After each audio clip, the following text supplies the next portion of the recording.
Puji dan syukur kita panjatkan kehadiran Tuhan yang Maha Esa.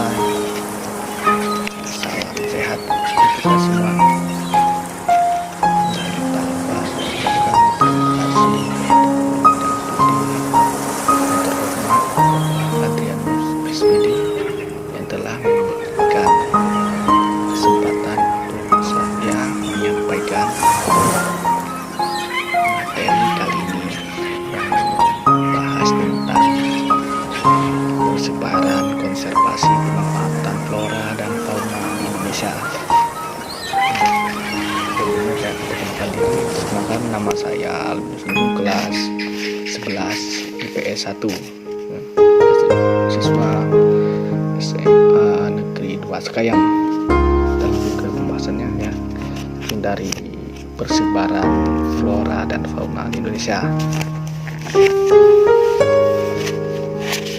Jadi kalau ke bagian satunya, kondisi geologis Indonesia yang menyebabkan terbentuknya 3 kelompok besar ya persebaran flora fauna di Indonesia, ya, yaitu asistik atau barat, Wallacea, Wallacea tengah, dan Australis atau timur, Australis ya, timur.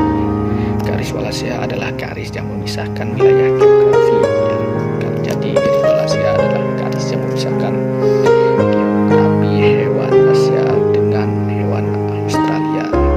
Jadi memiliki garis pemisah ya. Dan garis Weber merupakan garis khayal berdasarkan kedalaman laut sebagai pembagi antara persebaran fauna di Asia dan Australia ya. Garis Lydekker juga ada ya. Merupakan garis khayal untuk memisahkan antara wilayah Malaysia dengan Indonesia bagian timur yang ditinggali oleh flora dan fauna yang tercorak Australis.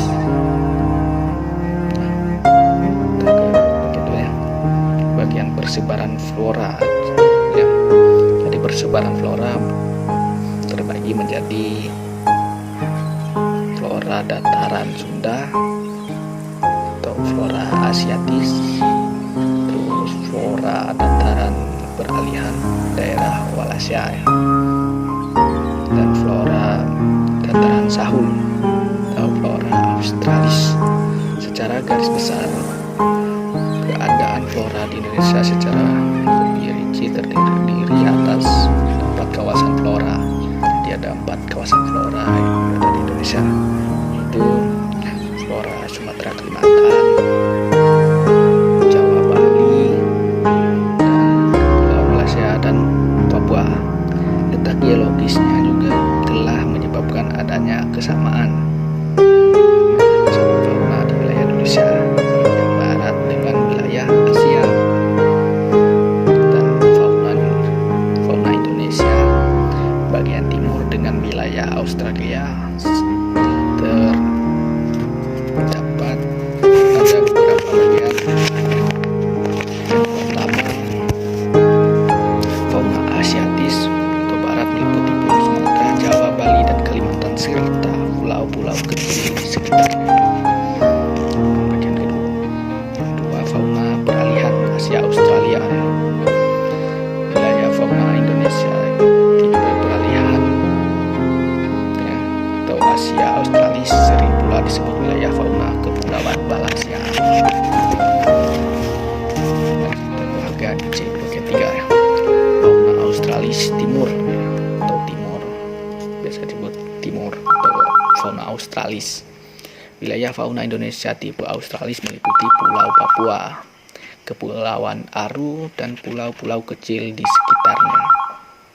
Kawasan Nah, kita masuk ke bagian 4-nya. Kawasan suaka alam yang ada di daratan maupun di perairan. Ya, bentuk suaka alam terdiri dari cagar alam, suaka marga satwa, cagar flosfer ya, dan cagar biosfer. Jadi ada cagar-cagar itu satwa ya.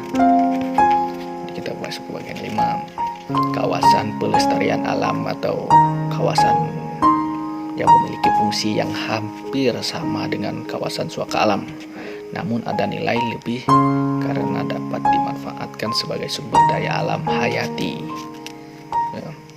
dan ekosistemnya secara lestari. Kawasan pelestarian alam terdiri dari taman nasional, taman hutan raya, dan taman wisata alam. Di bagian 6, keberadaan flora dan fauna tak dapat dipisahkan dari kehidupan manusia. Jadi keberadaan flora dan fauna tidak dapat dipisahkan dari keberadaan manusia. Mereka harus saling berdampingan. Terdapat saling ketergantungan antara tumbuhan, hewan, dan manusia. Jadi membentuk rantai kehidupan. Tumbuhan dan hewan punya manfaat yang sangat besar bagi kehidupan manusia. Manusia itu bisa hidup karena adanya tumbuhan dan hewan juga, karena tumbuhan dan hewan bisa dimanfaatkan sebagai bahan makanan atau sumber makanan. Secara umum, pemanfaatan flora dan fauna di Indonesia sebagai sumber daya alam adalah sebagai sumber pangan, peternakan, ada perikanan, sumber pendapatan atau devisa, hiasan juga tradisi atau budaya, dan sumber energi lain. Jadi sekian presentasi dari saya. Saya ucapkan terima kasih atas waktu yang diberikan kepada saya.